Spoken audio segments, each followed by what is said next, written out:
మనం లాస్ట్ వీడియోలో ఈదర అంకమ్మ తల్లి కొలుపు మహోత్సవాల్లో పాప వేషాలను అయితే చూసాం కదా.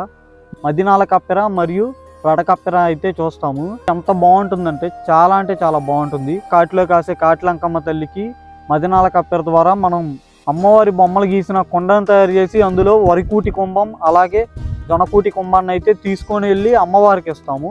నెక్స్ట్ రడకప్పెర అనేది ఏంటంటే మనకి నైట్ టైం జరిగిద్ది. ఈ కప్పెరలో ఎలా ఉంటుందంటే అమ్మవారిని తీసుకొని వెళ్తూ అమ్మవారితో పాటు ఈ 9 మంది మారాచ రాజులు అయితే ఉంటారు. ఎవరైతే అమ్మవారిని మొదట కొలిచారో అంకమ్మ తల్లిని వారిని మారాచ రాజులు అయితే అంటారు.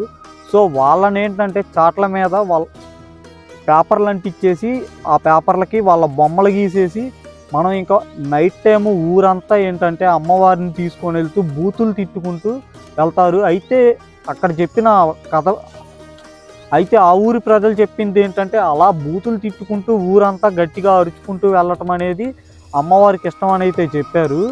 చాలా అంటే చాలా బాగుంటుంది. చూడండి ఫ్రెండ్స్.